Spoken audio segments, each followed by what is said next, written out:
Ils sont passionnés. Quand ils parlent de leur métier, ils ont les yeux qui brillent. C'est mon métier, ma passion. Bonjour, c'est Xavier pour mon métier, ma passion spécial artisan. Et là, je suis dans une ville qui a un nom particulier. Ça s'appelle Cornu, mais Cornu, N-U-D-S. Ça, c'est important. Et puis, là, on est dans un lieu assez magique. Henri et puis Cassandre ont allumé toutes les lumières et je vais vous dire pourquoi, parce que on va parler de vitraux. Et puis, les vitraux sans luminosité n'ont pas beaucoup d'intérêt. Et je vais commencer par Henri qui a créé cette société. Elle s'appelle comment cette société, s'il te plaît, Henri? Atelier Henri Embold. Ça n'a pas une consonance française. Alors j'ai envie quand même de savoir un peu d'où vous venez. Moi je viens de Rennes, mon père était du Havre et mon grand-père était allemand. Comment vous êtes arrivé aux vitraux et à l'amour de ces vitraux? Moi, en 1969, j'ai dit à mon père que je ne voulais plus retourner à l'école. Il m'a dit, il n'y a pas de problème, mais tu vas apprendre un métier, et un métier d'art, parce que je dessinais depuis que j'étais tout jeune. Et donc, j'ai eu le choix entre deux métiers, le doreur à la feuille d'or à Rennes chez Jobé Duval, et autrement, en tant que peintre sur verre, j'ai eu la possibilité de faire une formation dans l'atelier Klein, qui était rue du Vieux-Cours à Rennes.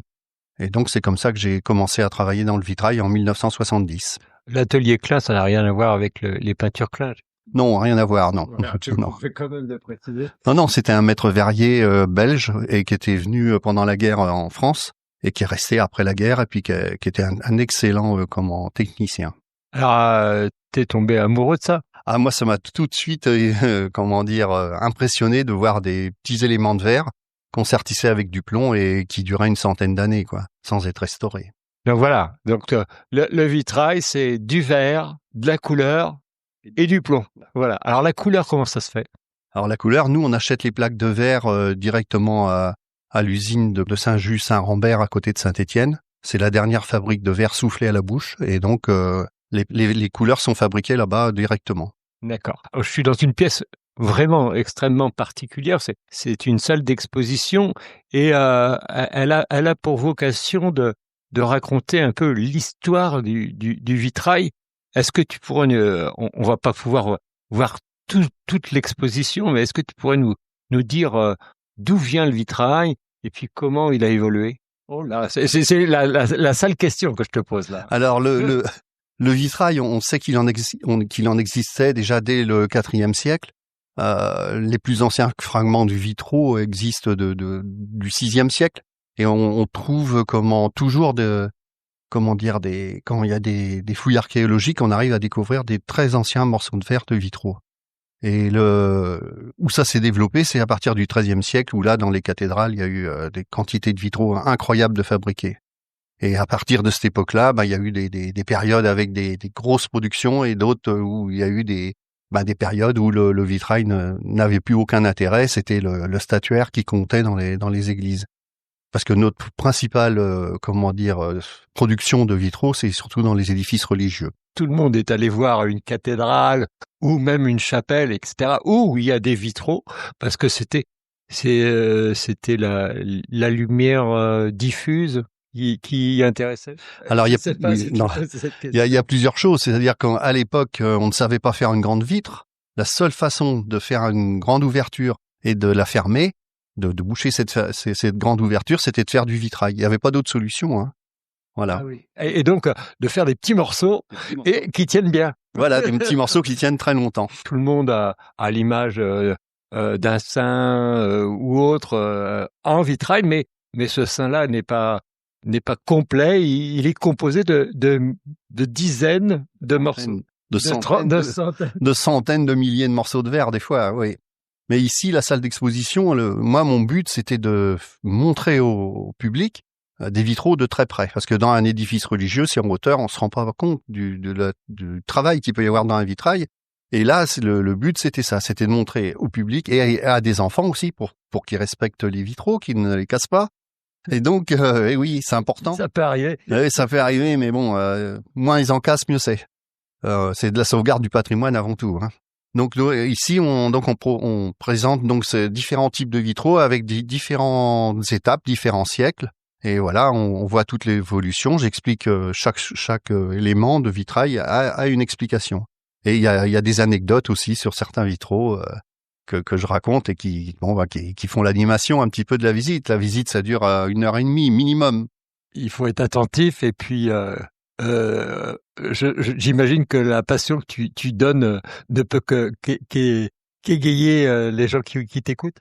Bien sûr, c'est le but aussi, c'est de passionner les gens et puis de les divertir aussi. Voilà, c'est pas une pièce de théâtre, mais on est quand même dans quelque chose de démonstratif et qui fait que les gens sont intéressés, ils trouvent ça vraiment intéressant aussi.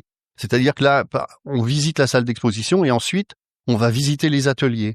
Donc ça apporte un plus, on voit la production d'un vitrail dans l'entreprise. Je vais te lancer un défi. Je vois dans ton exposition un bateau là. Tu vois, un bateau, il est un peu en noir et blanc, il y a un petit peu de jaune. Est-ce que tu peux nous raconter cette histoire de bateau ? On va le mettre en photo après. Alors cette histoire de bateau, elle a vraiment une histoire particulière. Un jour, il y a un monsieur assez âgé qui est venu dans l'atelier et qui m'a dit, voilà, j'ai une photo sur un petit catalogue, une petite photo d'un vitrail. Il me dit, est-ce que vous pouvez me refaire le même pour chez moi ? Je dis oui, pas de problème. Donc c'était Monsieur Bridel à l'époque. Et donc ça n'a rien à voir avec Bridel ? Si, ça a tout à voir. Ça a tout à voir. Donc il voulait s'offrir un vitrail chez lui. Et donc j'ai fait le dessin à l'échelle réelle sur un papier et je sais pas ce qui s'est passé. Peut-être qu'entre-temps il est décédé ou il a eu une maladie et puis il est jamais revenu à l'atelier. Et donc moi j'ai gardé le dessin et après je me suis dit tiens je vais le reproduire en vitrail puisqu'il était prévu pour faire un vitrail. Et donc j'ai fait ce vitrail-là pour faire le montrer quand on fait des expositions. Et là c'est un vitrail qui est actuellement, c'est le plus ancien vitrail peint civil. Donc il date de 1450 et il a l'hôtel Jacques-Cœur à Bourges. Et le bateau s'appelait la Galéasse. Oui, parce que voilà, c'est un peu les premiers vitraux qui n'ont pas de caractère religieux. Oui, bien sûr. Souvent les vitraux étaient plutôt sans peinture. Les vitraux qui étaient pour des maisons, en général, il n'y avait pas de peinture. Ou alors c'était des petits médaillons, ce qu'on appelle des roundels ou des rondelles, où on faisait une petite scène quotidienne, souvent, ou une scène de chasse.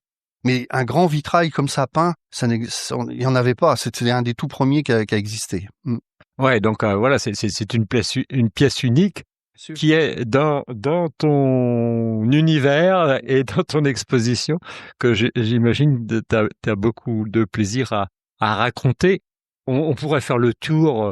On n'a pas le temps dans une émission de radio de faire le tour de ça. Et puis petit à petit, le vitrail s'est modernisé.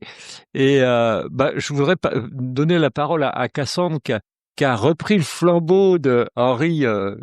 Tu es la fille de Henri. Oui, tout à fait. Voilà, entre la liturgie où finalement c'est très codifié, etc. Les particuliers vont avoir des envies particulières justement par rapport à leur maison, etc. Et donc comment vous faites pour allier leurs demandes à votre création ? Est-ce que ça passe par une discussion, etc. pour voir qu'est-ce qu'ils veulent ? Oui, généralement, on fait un premier entretien, enfin un premier rendez-vous à l'atelier, chez nous ou chez eux, suivant leurs envies ou leur disponibilité. Et après, suivant leurs envies, ils peuvent nous faire part de ce qu'ils ont envie et aussi de ce qu'ils n'ont pas envie dans la création. Et à partir de là, on leur fournit une première maquette. Voilà, donc une maquette dessinée, bien entendu. Et puis une maquette dessinée que vous pouvez transformer en vitrail, j'imagine également. Et puis à partir de là, vous composez entre ah oui mais ça me va, oui mais non, etc. C'est un peu ça. Exactement. Et après on modifie la maquette.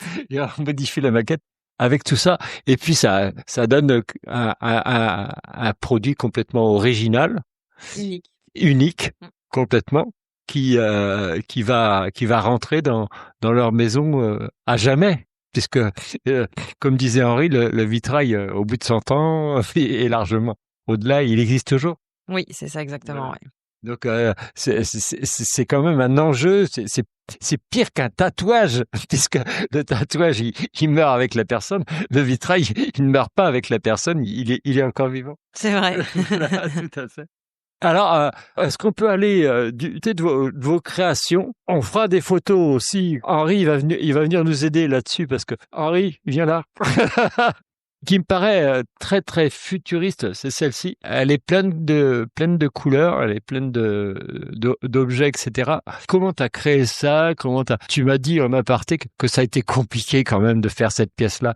Donc raconte-moi. Alors, c'est une pièce qui a été créée en partant de diapositives. Et sur ces diapositives, j'ai mis des produits d'entretien qu'il y a dans une cuisine, on va dire, ou dans une maison. Et il y a eu une réaction évidemment sur le film de la diapo. Et ça faisait des choses assez bizarres. Et j'ai fait développer toutes ces diapositives. Et quand j'ai vu les photos, je me suis dit, il y a quelque chose de vraiment très intéressant. Il y avait des bleus très clairs, des taches jaunes, tout ça. Donc j'ai fait agrandir ces photos-là. J'ai fait 30 agrandissements qui font à peu près 40 cm par 25 cm de grandes photos. Et ensuite, j'ai découpé toutes les matières. Et je me suis rendu compte qu'il y avait des étoiles à 5 branches qui s'étaient créées naturellement dans la matière. Et ensuite, il y avait aussi des filaments, il y avait des yeux qui apparaissaient dans la matière. Donc, j'ai découpé tous ces éléments-là et j'ai fait deux grands collages qui font à peu près 1,80 m par 1,20 m de large. Et 2 compositions, une qui représentait plutôt la mort et celle-ci qui représentait la vie, la création de la vie, où il y a la mère, le père et l'enfant qui sont représentés. Le tout se passe dans le cosmos un peu et il y a un mouvement de vagues dans le bas, donc il y a l'eau, le ciel, la création de la vie, voilà. On distingue, quand on regarde bien les personnages qui sont là, il y a au moins... Alors moi, j'en vois 4. Je suis pas mal, hein. Ouais, c'est bien, il y en a 4. Alors, on voit aussi le tumulte de la mer derrière avec des couleurs absolument extraordinaires, du violet, du jaune, du bleu, des nuances de gris qui vont jusqu'à pas un blanc immaculé. Là, il y a une forme de corps un peu comme un ange avec des ailes qui s'envolent comme ça. Là, ici, il y a 2 ailes. Ah oui, et tout là, à fait. La forme du corps qui s'élance comme ça vers le ciel, enfin dans l'espace, quoi. Ouais, donc c'est très onirique finalement. Oui, et c'est une pièce que j'ai présentée au 2e salon international du vitrail à Chartres. Et normalement, j'exposais, moi, dans le sous-sol. Quand je suis arrivé, ils m'ont dit, vous exposez dans le sous-sol. Et le jour de l'inauguration, cette pièce-là était au-dessus de l'accueil. On était remonté d'un niveau et c'était présenté au-dessus de l'accueil. Ils ont dit, oh non, ça mérite beaucoup mieux que le 3e sous-sol. Voilà, c'est ça. Non, elle est absolument magnifique. Donc, je vous invite à aller voir sur le podcast cette image que l'on va prendre. Eh bien, voilà la première émission sur les vitraux qui se termine. On a parlé du XIVe siècle, on a parlé du verre soufflé à la bouche, de la coloration et du public. Pour cette 2e émission, on verra un petit peu comment Henri a fait une pièce extraordinaire, une œuvre particulière, et puis on essaiera de comprendre également la fondation, le travail qu'ils font auprès des enfants pour aller au-delà du vitrail en lui-même et partager. Je vous dis à la semaine prochaine pour cette 2e émission.